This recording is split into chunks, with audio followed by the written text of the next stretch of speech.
June 14, 1944, 8 days after D-Day. The hedgerow country of Normandy stretched for miles, a maze of thick earthen walls and tangled vegetation that turned every field into a natural fortress. 2 miles south of Carrington, Staff Sergeant Michael Kovalski's M4A1 Sherman tank lurched to a stop behind a crumbling stone wall. The engine idled roughly, vibrating through the steel hull. Through his periscope, Kovalski scanned the field ahead. Another Sherman was burning 300 yards away. Black smoke climbed into the sky like a signal flare. The crew had bailed out. 4 men ran through the tall grass. One of them wasn't moving fast enough. Another stopped to help him. Then both of them went down. A second round slammed into the disabled tank. The explosion ripped through the hull. Ammunition detonated instantly. The blast lifted the turret nearly 12 feet into the air before it crashed back to the ground. Kovalski watched in silence. That was the 4th Sherman destroyed in 20 minutes. He reached for the radio. Baker 23 to Baker Actual. We've got a concealed 88 in the tree line. Request smoke and authorization to withdraw. Static crackle. Then the reply came. Baker 23 negative on withdrawal.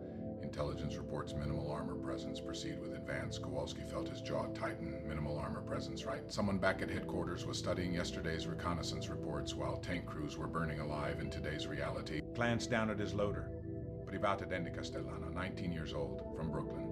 The kid's hands were shaking as he checked the ammunition rack. 4 ready 75mm rounds, 17 more in the turret basket racks, 30 rounds stored in the sponson bins along the hull sides, 51 rounds total, 51 potential detonations, 51 chances for this 30-ton steel box to become a crematorium. Kovalski took a breather. Advance 50 yards. Gunner, watch the tree. The Sherman lurched forward. Inside the cramped turret, Corporal James Morrison tracked his gun sight slowly across the hedgerow. I don't see anything, Sarge, he said. No muzzle flash, no movement. He's there, Kovalski replied. He took out 4 of ours. He's waiting. The tank rolled forward. 30 yards.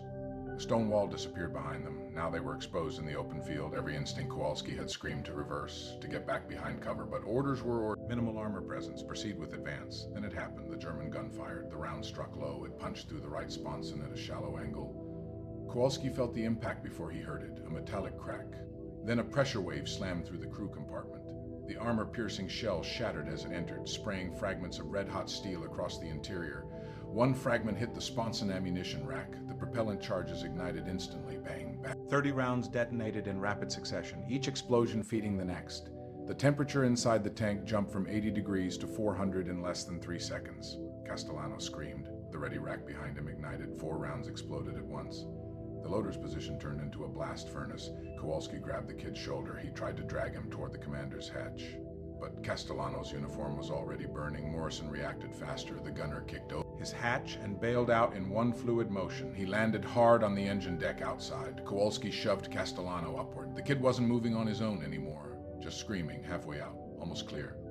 Then another detonation inside the turret basket slammed the hatch shut. The blast threw Kovalski backward into the radio set. Pain exploded through his arm. His left arm stopped responding. Smoke filled the tank thick, black poisonous. He couldn't see Castellano, couldn't see anything. Only flames and the roar of ammunition cooking off. He groped blindly for the commander's hatch. The metal was so hot it burned through his gloves. He forced it open with his shoulder. Fresh air rushed inside. He hauled himself out of the turret, rolled off the tank, fell 6 feet to the ground, then crawled through the grass. Behind him, the Sherman continued exploding. Flames poured from every hatch and vision port. Kovalski crawled 20 yards before his arms gave out. He collapsed in grass. 5 minutes later, Morrison found him there. The gunner's face was burned, his uniform still smoking. Where's Castellano? Kovalski didn't answer. He didn't need to. They both knew. A few miles to the east, another Sherman platoon advanced through the same deadly hedgerow country. Second Lieutenant Robert Hayes commanded 4 tanks. All of them were M4A1 variants. All of them carried a designation Hayes hadn't paid much attention to when he first saw it stenciled on the hull. Emisho76W. At the time, he thought the important part was the 76mm gun, higher velocity, better armor penetration, better chance against German Panthers and Tigers. That was what mattered in tank combat, or so he believed, but the W meant something else, something far more important, wet stowage. At the time, Hayes had no idea what that meant. The quartermaster who handed over the tanks in England had mentioned something about ammunition storage changes, but Hayes had been focused on the gun. His platoon advanced cautiously along a hedgerow road. The lead Sherman turned the corner of a bocage field and immediately took a hit. A German Panzer IV fired from 300 yards. The armor-piercing round slammed into the right side of the hull, low. Exactly where the ammunition racks were supposed to be. Hayes raised his binoculars. He expected the same thing he had seen dozens of times before. A massive explosion, the turret flying off, the crew burning as they tried to escape. Nothing happened. The Sherman shuddered. Smoke poured from the entry hole, but there was no explosion, no ammunition detonations, no fireball. 5 seconds later, the Sherman fired back. The new 76 mm gun thundered. The round slammed into the Panzer IV turret. German armor cracked. The enemy tank lurched to a halt. Smoke poured from its engine deck. Hayes lowered his binoculars slowly. The radio crackled. Baker 31 to Baker Actual were hit but mobile. Penetration in the right sponson. No casualties. Ammunition racks intact. Continuing advance. Hayes stared at the radio handset. No casualties. That was impossible. He had watched Shermans explode from exactly that kind of hit. Again and again, yet Drake's tank was still fighting. Drake, Hayes said over the radio. Say again. You took a penetration in the sponson? Affirmative, Drake replied. Round passed through the ammo rack area, but nothing cooked off. Rounds are stored down on the hull floor inside some kind of liquid containers. Hayes suddenly remembered something the quartermaster had said, something he hadn't paid attention to at the time. The new Shermans didn't store ammunition along the hull sides anymore. The rounds were stored in sealed bins on the floor, surrounded by containers filled with water and chemicals. If the armor was penetrated, the liquid would spill out and extinguish the flames before the propellant could ignite. Sounded crazy, but Hayes was watching proof with his own eyes. Drake Sherman kept moving, still fighting, still alive. Hayes watched Drake Sherman for several long seconds. Smoke still drifted from the penetration hole in the hull, but the tank kept moving. The turret rotated smoothly, scanning the hedgerow for more threats. Inside the tank, Sergeant William Drake's crew had felt the hit like a hammer blow. The armor-piercing round had punched straight through the right side of the hull. It tore through the area where ammunition racks used to sit in older Shermans. But instead of striking exposed propellant charges, the shell passed through empty armored space and exited through the opposite side of the hull. Liquid trickled across the steel floor. One of the sealed containers had ruptured during the penetration. The strange mixture spilled across the compartment. It smelled faintly chemical, but there were no flames, no explosion, no ammunition detonations. Drake's gunner was already lining up the next shot. Target destroyed, he said calmly. Drake nodded. Driver, keep moving. Outside, Lieutenant Hayes lowered his binoculars. He still couldn't quite believe what he had just seen. For 2 years, Sherman crews had lived with a terrifying reality. When a German round penetrated the hull near the ammunition racks, the result was almost always the same. A catastrophic explosion. The tank would brew up. Flames would roar through the crew compartment as ammunition detonated in a chain reaction. The turret often blew completely off the hull. Sometimes it landed 20 feet away. Survival chances were terrible, but Drake Sherman had just taken the exact same kind of hit, and nothing happened. The platoon continued forward. Over the next several hours, Hayes tanks fought through the hedgerow country of Normandy.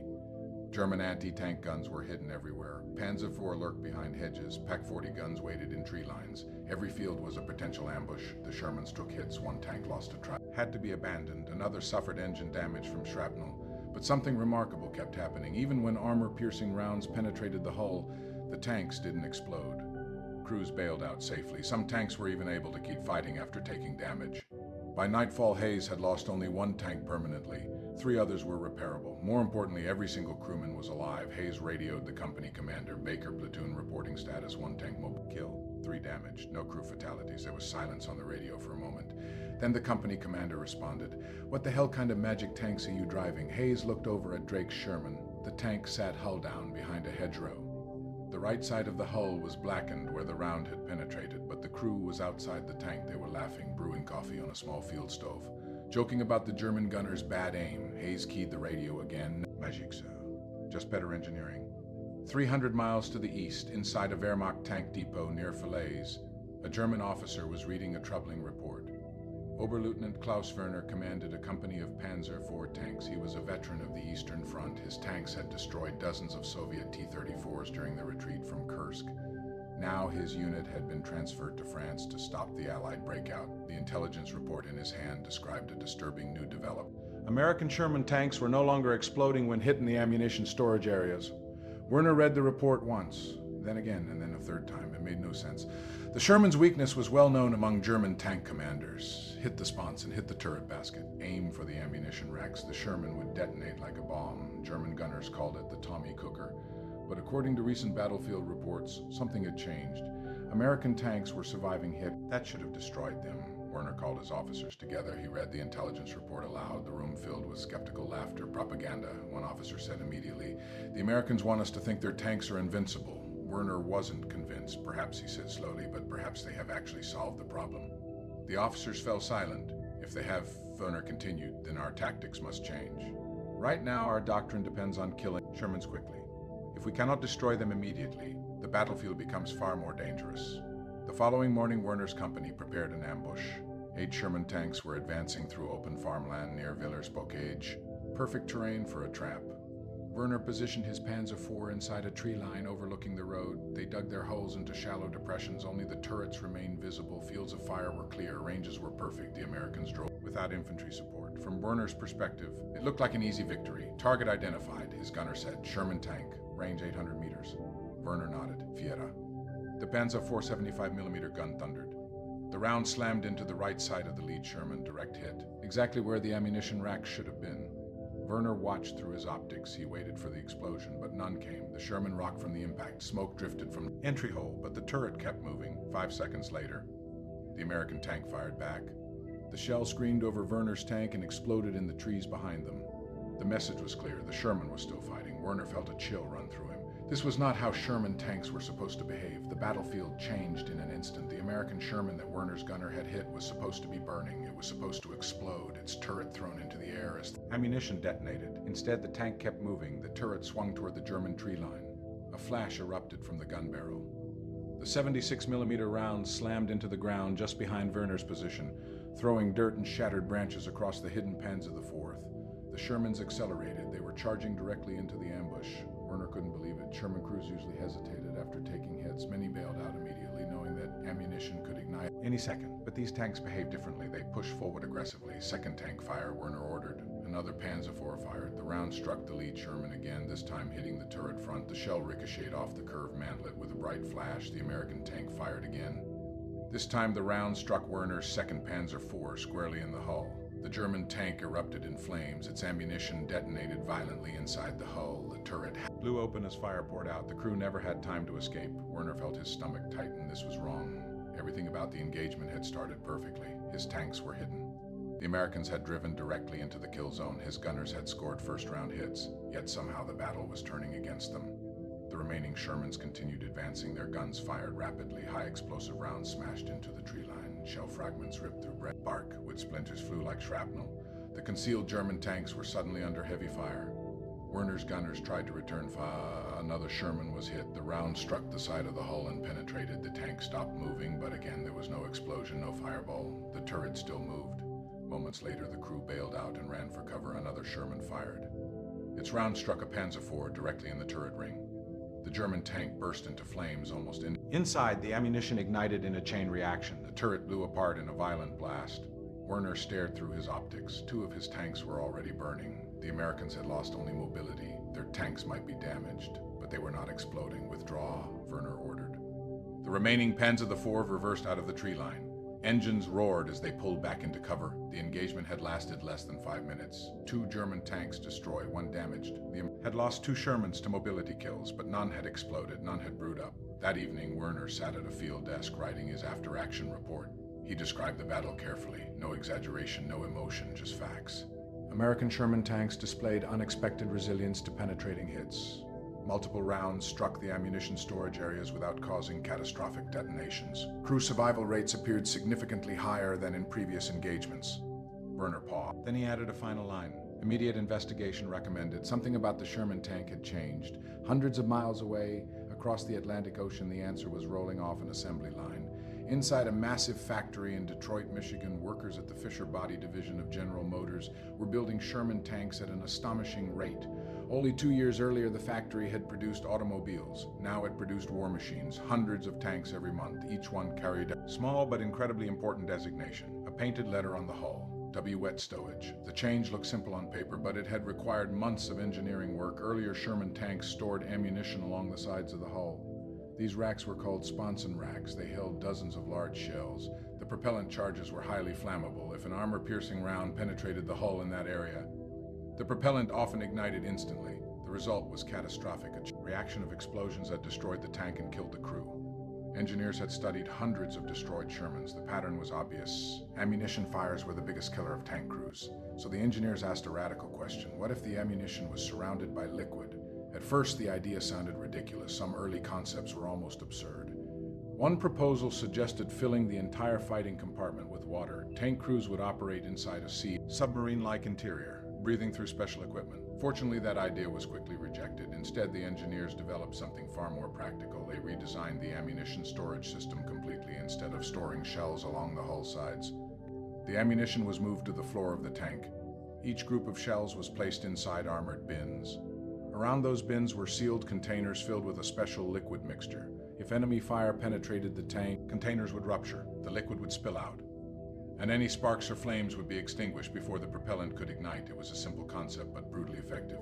The mixture used inside the containers was not ordinary water. Pure water froze during winter conditions. It also caused corrosion on the brass cartridge cases. Instead, engineers created a chemical mixture containing water, ethylene glycol, and rust inhibitors. The fluid stayed liquid even in free temperatures. It also suppressed fire extremely well. When testing was completed, the results were dramatic.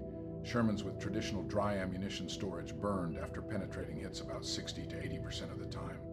Shermans with wet stowage burned only 10 to 15% of the time, an 85% reduction in ammunition fires. The system added about 900 pounds to the tank's weight, but the benefit was undeniable. Tank crews had a fighting chance to survive. Production began in early 1944. Factories across the United States retooled their assembly lines. The first wet stowage Shermans rolled off production lines in January. By the spring of 1944, hundreds had been shipped to England in preparation for the invasion of Europe. At first, they sat in storage depots. Commanders worried crews needed more training to operate the new 76mm guns. So during the D-Day invasion, most American armored units still fought with older Sherman, dangerous ones, the ones with dry ammunition racks. But by July 1944, everything changed. During Operation Cobra, the Allied breakout from Normandy, the new Shermans were finally sent into combat. And almost immediately, the difference became clear. Crews survived hits that would have killed them only weeks earlier. Disabled tanks burned far less often, and American armored units began fighting more aggressively. Because the crews inside the tanks finally had something they never truly had before, a chance to live. By late July 1944, the battlefield in Normandy began to change. The Allied breakout had begun. The operation was called Operation Cobra. After weeks of brutal fighting in the hedgerow country, American forces launched a massive bombing attack to punch a hole through German defenses. Hundreds of heavy bombers roared over the front lines. Thousands of tons of bombs crashed down on German positions. When the smoke cleared, American armored divisions surged forward through shattered defenses. At the front of many of those columns were Sherman tanks carrying the small but important marking on their hulls, the letter W, wet stowage. For the tank crews, the change quickly became obvious. Shermans were still being hit. German anti-tank guns were still deadly, but the tanks were no longer turning into instant fireballs. A penetrating hit no longer meant certain death. Crews began surviving battles that would have killed them only weeks earlier. Word spread quickly through the armored divisions. The new Shermans were safer. Tankers talked about it constantly. Some called them wet tanks. Others simply said the new ones didn't burn as easily. For men who spent every day inside steel boxes filled with explosives, the difference meant everything. Morale improved almost overnight. Commanders noticed something else as well. Sherman crews became more aggressive. They pushed harder during attacks. They were willing to take risks that would have seemed suicide before, because they knew that even if their tank was hit, they might still survive. German commanders began noticing the change as well. Reports arrived from across the Normandy front. American tanks were surviving hits that should have destroyed them. Some Shermans were even continuing to fight after taking penetrating damage. Inside German headquarters, analysts tried to understand what was happening. Many believed the explanation was better American training. Others thought Allied tactics had improved. Some officers suspected that the Americans had begun using thicker armor, but none of them discovered the real reason. The wet stowage system remained largely unnoticed. Captured Shermans were examined by German technicians. They measured armor thickness, they studied gun performance, they analyzed engines and transmissions, but they never realized the significance of the liquid-filled ammunition containers hidden in the hull floor. The modification was simple, so simple that it was easy to overlook. Back at the front, Staff Sergeant Michael Kovalski was recovering from his injuries. He had spent weeks in a field hospital after the destruction of his first Sherman, burn, shrapnel wounds, a damaged arm. But by September 1944, he was back with his unit. Waiting beside a line of replacement tanks, a new Sherman sat in front of him, fresh paint, clean steel, the familiar shape of the American medium tank. But this one carried the small white letter on the hull. W. Kovalski climbed inside. The interior looked different. The ammunition racks were gone from the hull sides. Instead, the shells were stored in armored bins on the floor. His new loader, a young replacement soldier, noticed him staring. They call it wet stowage, Sarge. The loader said, supposed to keep us from burning if we take a hit. Kovalski ran his hand across the metal lid of one of the ammunition bins. "Does it work?" he asked. The loader shrugged. "Haven't been hit yet." Kowalski gave a dry smile. "Let's keep it that way." 3 weeks later, his new Sherman was fighting near the French city of Ochan. German resistance was still fierce. Panther tanks and anti-tank guns guarded the roads and villages. During one engagement, Kowalski's tank moved along a narrow country road bordered by trees. The gunner suddenly shouted, "Tank, Panther, 700 meters." The German Panther tank fired first. The high-velocity shell slammed into the right side of Kowalski's Sherman, exactly where the old ammunition racks used to sit. The impact threw Kowalski against the turret wall. Smoke filled the compartment. For a split second, he expected the same thing he had experienced months earlier, the roar of exploding ammunition, the Inferno, the death of everyone inside, but nothing happened, no explosion, no chain reaction. Only smoke and the sharp hiss of liquid spilling from the ruptured ammunition containers. The wet stowage system had done its job. Kowalski grabbed the loader. Ow! The crew scrambled toward their hatches. The loader climbed out first, then the gunner. The driver and assistant driver escaped through the front hull hatches. Kowalski exited last. He rolled off the back of the tank and ran across the field. Behind him, the Sherman began to burn, but the ammunition inside remained contained. The crew gathered nearly 200 yards away, 5 men alive. Breathing hard, covered in smoke and dirt, but alive. Kowalski looked back at the burnt tank. For a long moment, he said nothing. Then he thought about Castellano, the 19-year-old loader who had burned to death in the first Sherman he commanded. He thought about the other crews he had seen die during the Normandy campaign. The wet stowage system would never bring them back, but it meant the next generation of tank crews had a chance. A real chance, not certain tot safety, but survival, and in war sometimes that was enough. Behind the battles and burning fields of Europe, the real revolution had started months earlier in engineering rooms and factory floors across the United States. The idea that would eventually save thousands of tank crew lives began in late 1943. At the time, the Sherman tank, specifically the M4 Sherman, had a deadly reputation among the men who fought inside it. When enemy shells penetrated the armor, they often ignited the ammunition stored along the sides of the hull. The result was catastrophic, a chain reaction of explosions that turned the tank into a blazing coffin. Tank crews had a grim nickname for it. They called it brewing up. The U.S. Army's Tank Board began studying the problem seriously in November 1943. Engineers reviewed hundreds of destroyed tanks. The evidence was clear. The biggest killer of Sherman crews wasn't armor penetration itself.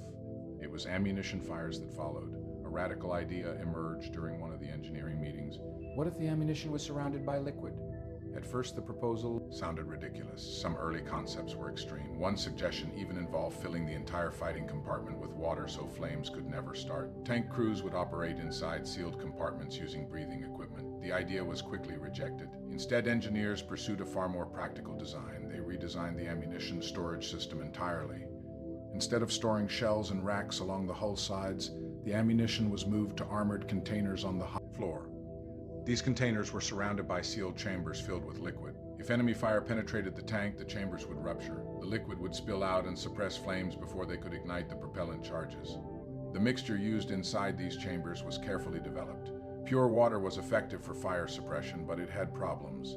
It froze in cold weather and caused corrosion on ammunition casings, so engineers created a special chemical mixture. It contained water, ethylene glycol, rust inhibitors, and other stabilizing chemicals. The fluid remained liquid even at extremely low temperatures. More importantly, it was extremely effective at stopping fires. The system was called wet stowage. Testing results were dramatic. Sherman tanks with traditional dry ammunition storage burned after penetrating hits about 60 to 80% of the time. Shermans equipped with wet stowage burned only about 10 to 15% of the time. That meant an 85% reduction in ammunition fires. The modification added around 900 pounds to the tank's weight, but the trade-off was clear. Crew survival increased dramatically. Factories across the United States quickly retooled production lines. The first wet stowage version, the M4A1 Sherman, entered production in early 1944. Soon other variants followed. One of the most common was the M4A3 Sherman. Between 1944 and 1945, tens of thousands of Shermans were produced with the new system. Factories worked around the clock. In cities like Detroit and Pittsburgh, assembly lines produced tanks faster than any nation in history had ever managed. By the end of the war, more than 30,000 Shermans with wet stowage had been delivered to Allied forces. The effect on the battlefield was enormous. Tank crews who previously expected death after a penetration now had time to escape. Even when tanks were destroyed, the men inside often survived, could now recover damaged tanks and continue fighting. Experienced crews survived longer. They gained knowledge and passed it to new soldiers. The effectiveness of American armored units improved steadily. Meanwhile, German commanders remained confused. Reports from the battlefield continued describing Shermans that survived hits which should have destroyed them. But German intelligence never fully understood the reason. Captured tanks were inspected, their guns were measured, their arms tested, but the importance of the liquid-filled ammunition containers was largely overlooked. By late 1944, German industry and logistics were collapsing under Allied bombing. Technical intelligence teams were overwhelmed. They focused on studying advanced weapons like jet aircraft and rockets. Small improvements inside enemy tanks seemed less important, and so the secret of wet stowage remained hidden in plain sight. After the war ended in 1945, many former tank crews struggled to return to normal life. They carried memories of burning tanks, lost friends, and brutal battles. But they also remembered the moments when engineering saved their lives. In 1947, a group of veterans gathered at a reunion in the United States. Among them were two former Sherman commanders, Second Lieutenant Robert Hayes and Staff Sergeant Michael Kovalski. They had never served in the same unit, but their experiences were remarkably similar. Both had seen Shermans explode in the early days of the war, but had watched crews die in terrible ammunition fires, and both had later survived battles thanks to wet stowage tanks. At the reunion, a restored M4A3 Sherman stood on display. One section of the hull had been cut open. Visitors could see the ammunition storage system inside. Armored bins, sealed containers filled with fire-suppressing liquid. The simple engineering solution that had saved thousands of lives. Hayes stood beside the tank and looked at the cutaway section. "Did you know what it was when you first saw it?" he asked. Kowalski shook his head. "Not a clue," he said. "My loader told me it was supposed to keep us from burning." Hayes smiled slightly. "Did you believe him?" "Not until it worked," Hayes nodded. "How many times were you hit?" "4 times in wet storage tanks," Kowalski replied.